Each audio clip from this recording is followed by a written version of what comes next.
नमस्कार, आमच्या खास कार्यक्रमात आपलं स्वागत. मी डॉक्टर उदय निरगुडकर. देशभरातल्या विक्रेत्यांनी आज एक दिवसाचा लाक्षणिक संप पुकारला. या संपाला संमिश्र असा प्रतिसाद मिळाला. राज्यभरात सुमारे 55,000 केमिस्ट आणि औषध विक्रेत्यांची दुकानं आहेत. त्यापैकी 24 तास अशी सुरू असलेली दुकानं आजही सुरूच होती. ऑनलाईन औषध विक्रीला विरोध करण्यासाठी तसंच सामान्य औषध विक्री संदर्भात घातलेले कडक निर्बंध दूर करण्यासाठी किंवा त्याच्या निषेधार्थ हा संप पुकारण्यात आला होता. या संदर्भात हर्षदीप कांबळे यांच्या अध्यक्षतेखाली समितीने केलेल्या शिफारसींवर अभ्यास सुरू आहे. याबाबत सरकारनं निर्णय घेण्याआधीच संप पुकारणं योग्य आहे का? हल्ली सगळ्याच गोष्टींची ऑनलाईन विक्री होतीये, मग औषधांची ऑनलाईन विक्री झाली तर त्यात बिघडलं कुठे? ज्येष्ठ नागरिक आणि अपंगांसाठी ऑनलाईन औषध विक्री ही एक मोठी सोय नाही का? प्रत्येक केमिस्ट दुकानात फार्मसिस्ट असणं अत्यंत बंधनकारक करण्यात आलंय. ऑनलाईन औषध विक्री करताना या नियमाचं नेमकं काय होणार? ऑनलाईन विक्रीला केमिस्ट अँड ड्रगिस्ट विरोध करतायत, तो नेमका कशासाठी?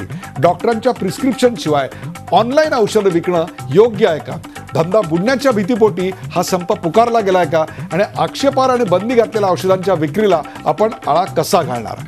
अशा प्रकारच्या संपामुळे तुमचे आमचे रुग्णांचे जे हाल होत आहेत ते कसे थांबवणार? चला, याबाबत चर्चा करण्यासाठी आपण आमंत्रित करूया केमिस्ट अँड ड्रगिस्ट असोसिएशनचे अध्यक्ष डॉक्टर जगन्नाथ शिंदे यांना. डॉक्टर जगन्नाथ शिंदे, जी 24 तासवर आपलं स्वागत. नमस्कार. आज 55,000 केमिस्ट अँड ड्रगिस्ट असोसिएशनचे तुमचे जे सदस्य आहेत त्यांची केमिस्ट्री शॉप्स, दुकानं आज बंद आहेत. रुग्णांचे हाल होत आहेत, अनेकांना औषधं मिळत नाही आहेत. या हालाला जबाबदार कोण? बघा, हा जो काही संप आहे हा महाराष्ट्रापुरती नाही आहे, हा देशभरातला संप आहे. आणि हा 8.5 लाख केमिस्ट यामध्ये सहभागी आहेत. यामध्ये ऑनलाईन तसा विषय, तसा सरकारने मध्यंतरी एक सार्वजनिक नोटीस आम्हाला पाठवले, ज्याद्वारे सरकार ई पोर्टल आणतं आहे. आणि या ई पोर्टलवर 100% रजिस्ट्रेशन घेणं मॅन्डेटरी आहे. त्याशिवाय आमचा आजही औषधी व्यवसाय हा सरकारच्यातर्फे DPCOतर्फे औषधीचं भावाचं नियंत्रण केलं जातं. ह्या ई पोर्टलला 1% आमच्या सेल्सचा द्यायचा आहे, अशा प्रकारची त्यामध्ये प्रावधान केलेली आहे. आणि तिसरं महत्त्वाचं की आज आपल्या देशामध्ये 60% ग्रामीण भागामध्ये क्वालिफाईड डॉक्टर नाही आहेत. या जी काही सार्वजनिक नोटीस दिली त्यामध्ये एक कलममध्ये त्यांनी म्हटलं की क्वालिफाईड डॉक्टरशिवाय औषधी देऊ नयेत. आम्हाला ते मान्य आहे.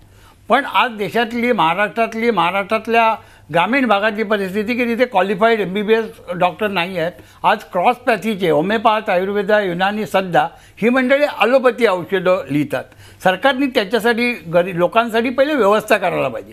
ती व्यवस्था न करताना डायरेक्टली आम्हाला जर हा कायदा उद्या ह्या नोटिसेसद्वारे जर आणला तर आमचं म्हणणं आहे की आमचा जो केमिस्ट आहे, उद्या आम्ही औषधं नाही दिली तर आणि पेशंट एखाद्याचा रुग्ण ग्रामीण भागामध्ये किंवा कुठल्याही भागामध्ये मेला तर मला वाटतं आमचा केमिस्ट जिवंत राहणार नाही, त्याची सुरक्षा धोक्यात येईल.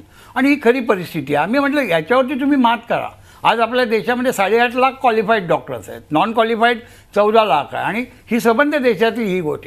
तर अशा विचित्र अशा गोष्टी ह्या पब्लिक नोटीसमध्ये टाकल्या आहेत, ज्याची मुदत परवा संपलेत आणि कायदा एनी टाईम इथे येतो. बाकी ऑनलाईनमध्ये आमचा विरोध नाही. ऑनलाईनमध्ये पण आम्ही हेच म्हटलं की तुम्ही इन्फ्रास्ट्रक्चर आणा. आजही ग्रामीण भागामध्ये इंटरनेट नाही, वीज नाही आहे आणि कॉम्प्युटराईज दुकानं नाहीत. जर एखाद्या ग्रामीण भागातल्या माणसाला ई पोर्टलला सेल परचेस अपलोड करायचा आहे तर त्याला खेडेगावातून 30 किलोमीटर वीट करून तालुक्याला यावं. ग्रामीण भागामध्ये अशा प्रकारची इंटरनेटची आणि विजेची सोयी सुविधा 24 तास उपलब्ध नसते. म्हणून आपण इलेक्ट्रॉनिक बुकिंग, रेल्वेचं किंवा एअर बुकिंग किंवा सरकारचं ई गव्हर्नन्स हे तर थांबवलं नाही ना.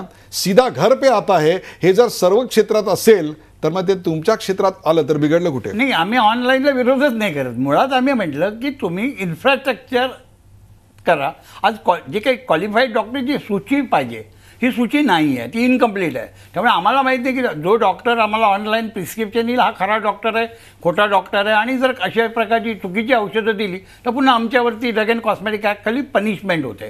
तर याचं प्रोटेक्शन नाही आहे. त्यामुळे काही तुमच्याकडे जे प्रिस्क्रिप्शन येतं, जो पेशंट प्रिस्क्रिप्शन घेऊन येतो ते प्रिस्क्रिप्शन खरं आहे की खोटं आहे याची जबाबदारी तुमच्यावर असते. हो, ड्रग अँड कॉस्मेटिक ॲक्टमध्ये अशी प्रोव्हिजन आहे की तो डॉक्टर त्याचं क्वालिफिकेशन आणि त्यांनी लिहिलेली औषधं त्याला तो क्वालिफाय की नाही हे बघावं लागतं. कारण स्त्रीभ्रूण हत्येमध्ये जे सुधा मुंडेच्या केसमध्ये झालं किंवा परसो खिद्रापुरीच्या केसमध्ये झालं, इथे हे पाहिलं गेलं आहे की नॉन क्वालिफाईड डॉक्टर ज्याच्या नावावर चिठ्ठ्या दिल्या म्हणून आमच्या केमिस्टला इथे सुद्धा पनिशमेंट झाली, त्यांना सुद्धा अटक झाली आणि केसेस झाल्या. पण आक्षेपार्ह आणि ज्या औषधांच्या विक्रीला बंदी आहे अशा प्रकारच्या गोष्टी याच्यावर ऑनलाईनमध्ये देखील करता येईल असं वाटतं नाही. आपल्याला? याच्यामध्ये ऑनलाईनमध्ये आम्ही जे सरकारला सांगितलं की आज आपल्या देशामध्ये 62 ते 65% तरुणांचा हा देश आहे. यामध्ये का होणार आहे की ही जी काही हे आहे आणि आपला हा तरुण वर्ग हा टेक्नॉलॉजीला ऑप्ट आहे. कुठेतरी जर प्रिस्क्रिप्शनचं टेम्परिंग झालं तर ड्रग ॲडिक्ट किंवा नॉर्कोटिक ड्रग हा इझिली मुलांना मिळू शकतो.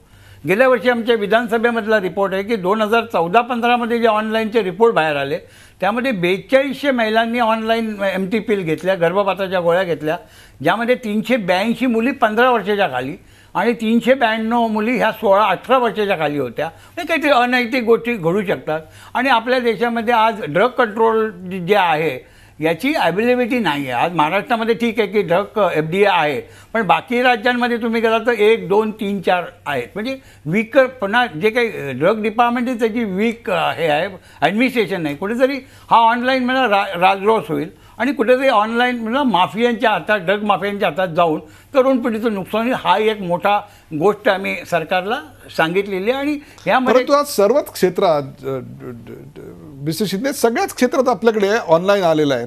आज तुम्हाला कुठलंही सामान घ्यायचं असेल, घरगुती वापराचं सामान, एवढंच काय तर TV, फ्रीज सारख्या गोष्टीसुद्धा, पुस्तकं असतील, कोणाला मिठाई पाठवायची असेल, कोणाला भेटवस्तू पाठवायच्या असतील, हे सगळं आपण ऑनलाईन आज खरेदी करू शकतो. किंबहुना मिडलमॅनला टाळून थेट मॅन्युफॅक्चरर टू कन्झ्युमर, उत्पादक ते ग्राहक अशी नवीन साखळी आपल्याकडे तयार झालेली आहे. तुम्हाला मी एक सांगतो की सर्वात मोठं हॉटेल चेन कुठली तर ती ज्याला आपण म्हणू शकतो ताज किंवा ओबेरॉय ही नाही आहे किंवा हिल्टन ही नाही आहे, तर Airbnb अशा नावाची सर्वात मोठी आपल्याकडे हॉटेलची चेन आहे. या Airbnbचं एकही हॉटेल जगामध्ये नाही आहे, परंतु त्यांचं पोर्टल इतकं पॉवरफुल आहे की त्या पोर्टलवरून तुम्ही जगातल्या जवळपास सर्व देशामध्ये आज हॉटेलमध्ये राहू शकता.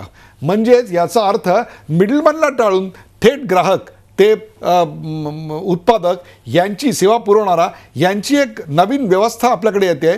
या व्यवस्थेला इतर क्षेत्रामध्ये कुठे विरोध झालेला दिसला नाही, परंतु आपल्या क्षेत्रामध्ये मात्र विरोध होताना दिसतो. विरोध याच्यासाठी होतो सर की डॉक्टरांची प्रिस्क्रिप्शन ही बघणं आमचं काम आहे. नंतर असं आहे की ड्रग अँड कॉस्मेटिकमध्ये त्या फार्मसिस्टच्या उपस्थितीमध्ये औषधं द्यायची आहे आणि त्याची कोल्ड चेन वगैरे हे सगळं बघून द्यायचं आहे. यामध्ये जर चुकीचा डॉक्टर जर आम्हाला नोटिफाय नाही झाला आणि चुकीच्या, त्यामुळे ह्या ज्या अशा किती केमिस्टना आतापर्यंत शिक्षा झाली याच्यामध्ये आज महाराष्ट्रामध्ये देशामध्ये ह्या दर महिन्याला दर दिवशी ह्या केसेस नेहमी होतच असतात. किती लोकांना आतापर्यंत किती केमिस्टना शिक्षा झाली? किंबहुना आपण असा दावा, आज लाखो करोडो लोक हा कार्यक्रम बघतायत, प्रत्येक केमिस्टच्या दुकानामध्ये बीफार्म झालेलीच माणसं औषध द्यायला असतात 24 तास. हे आपण ठामपणे सांगू शकता आपल्या सदस्यांच्या बाबतीत? आता आहेत महाराष्ट्रामधली अशी परिस्थिती की आज 99.99% फार्मसीज हे दुकानामध्ये असतात आणि महाराष्ट्र राज्य संघटना याला पाठिंबा देते की विदाऊट फार्मसीज दुकानं चालू नयेत आणि त्यासाठी संघटना कार्यरत आहे. ज्या ज्या ठिकाणी फार्मसी कमी आहे तिथे आम्ही पुरवतो. आजही फार्मसी काउन्सिल ही आम्ही चालवतो. आमचे 2 लाख फार्मसीज आहेत. त्यामुळे आता ती व्यवस्था महाराष्ट्रापुरती फार्मसीची राहिलेली नाही आहे.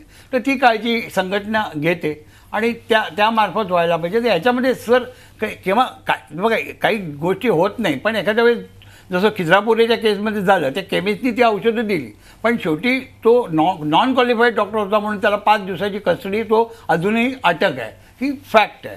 तर ह्या ज्या काही मला तुम्हाला एक विचारायचं आहे की ज्येष्ठ नागरिक असतील, अपंग असतील, यांच्याकरता केमिस्टच्या दुकानात येऊन औषधं घेणं प्रत्येक वेळी शक्य नसतं. मग अशांना ऑनलाईन सेवा ही अतिशय लाभदायी लाभते. आम्ही ऑफलाईन लोक सुद्धा अशा प्रकारची होम डिलिव्हरी आजही मुंबई किंवा ग्रामीण भागामध्ये रेग्युलर करतो. किंबहुना तशी प्रॅक्टिस प्रत्येक दुकानदाराची असते.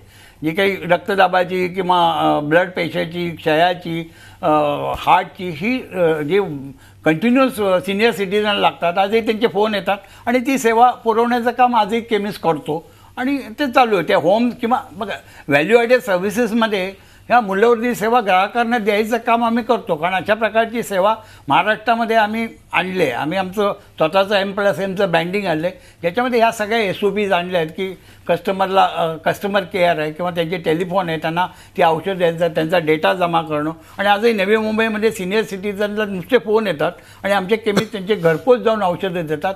नॉट ओन्ली दॅट, त्यांचे रिलेटिव्हचे आहेत, त्यांना काय आजार वगैरे पडला तर हॉस्पिटलमध्ये नेणं, त्यांना उपचार करणं, त्यांचे सेकंड पालक म्हणून तिथे सही करणं, ह्यासुद्धा गोष्टी आज फार्मसीज आम्ही करतो. आपण हा जो विरोध करताय नवीन आलेल्या एका व्यवस्थेला, ऑनलाईन औषध विक्रीला आपण जो विरोध करताय, ते कडक निर्बंध आहेत, त्याच्या निषेधार्थ हा एक आपला त्याच्याकरता एक हर्षदीप कांबळे कमिटी नेमण्यात आली होती. त्या कमिटीने ज्या शिफारसी केल्या त्या शिफारसींवर सरकार दरबारी सध्या विचार चालू आहे. सरकारने आपलं पाऊल उचलण्या अगोदरच तुम्ही संपाचा बडगा उचलून रुग्णांना वेठीला धरलं. नाही सर, हा जो डॉक्टर हर्षवर्धन कांबळेंनी जो दिलेला रिपोर्ट आहे, यावरच आरोग्य खात्याने ही सार्वजनिक नोटीस पब्लिश केली, जी 16 मार्चला आली, 15 एप्रिलला संपली आणि एनी टाईम कायदा येऊ शकतो. तर याच्यामध्ये हर्षदीप कांबळेंनी दिलेला रिपोर्ट आणि आत्ता प्रत्यक्ष जे कायदा घालू पाहतात याच्यामध्ये फरक आहे. मुळात आमचं म्हणणं आहे की आता तुम्हाला म्हणजे GSTमध्ये सुद्धा आम्हाला 1% द्यायचा आहे, कॉम्पोजिट स्कीम आम्ही घेतली तर, आणि पुन्हा इथे सुद्धा ती पोर्टल चालवण्यासाठी आम्ही खर्च द्यायचा आहे. हे अननेसरली आमच्यावरती केमिस्टवर किंवा ग्रामीण भागातल्या केमिस्टवरती एक प्रकारचं लोड आहे. पण महागाईसुद्धा आम्हाला पण आहे. आणि अशा वेळेला हा सरकार जर आम्हाला एक मार्जिन देते आणि त्यातून काढून घेते, कारण हा 1% कंझ्युमरला पास ऑन करता येणार नाही, आम्हालाच तो बेअर करायचा आहे. तर ह्या ज्या गोष्टी आहेत, आमचं म्हणणं आहे की तुम्ही सरकार, FDA, आपलं ड्रग कंट्रोलर इंडिया आणि डॉक्टर्स ही मंडळींनी बसावं आणि सुसह्य कायदा येण्यासाठी आम्ही तयार आहोत. पण तो सुसह्य कायदा आणावा असं म्हणणं. हा एक तुमचा विरोध नवीन व्यवस्थेला नाही, तुमचा विरोध कायद्याला नाही, तर कायद्यामधल्या जाचक अटींना आहे की जेणेकरून रुग्ण आणि केमिस्ट यांच्यातलं नातं संपुष्टात येऊ नये असं आपल्याला एक प्रकारे वाटतंय.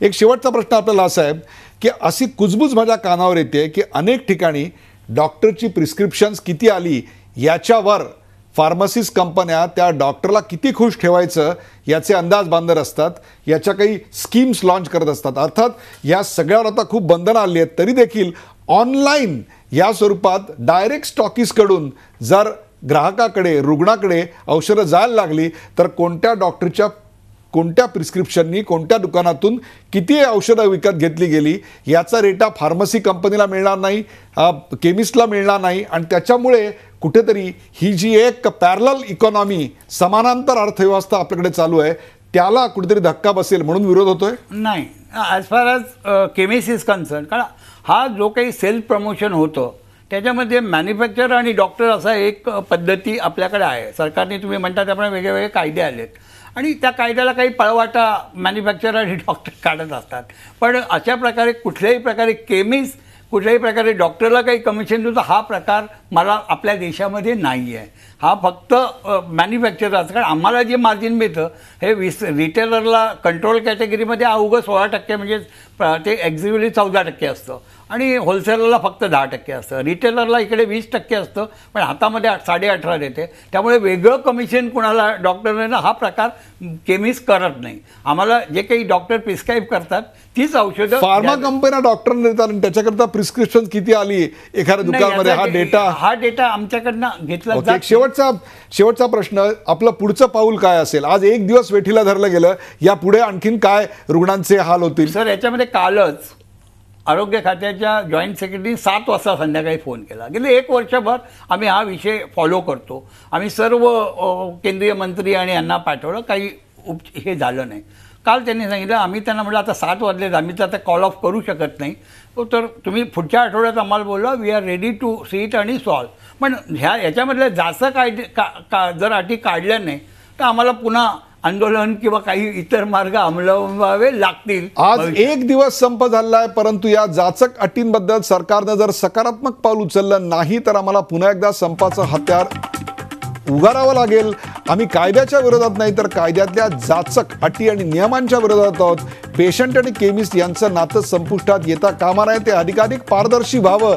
किंबहुना ज्या देशामध्ये इंटरनेट आणि इलेक्ट्रिसिटी सारख्या सुविधा उपलब्ध नाही तिथे याच्या अंमलबजावणीतले अडथळे किती आहेत हे लक्षात घेतलं पाहिजे. आमचे अनेक केमिस्ट किंबहुना सर्वच केमिस्ट B.Pharm ही पदवी प्राप्त केलेली आहेत आणि ते स्वतः तिकडे 90 ते 95% वेळ उपलब्ध असतात आणि त्यांच्या देखरेखीखाली मार्गदर्शनाखालीच औषधांची विक्री होते. यात कोणत्याही प्रकारची गैरव्यवहार होत नाहीत अशी स्पष्ट ग्वाही आता केमिस्ट अँड ड्रगिस्ट असोसिएशनचे जगन्नाथ शिंदे यांनी दिली.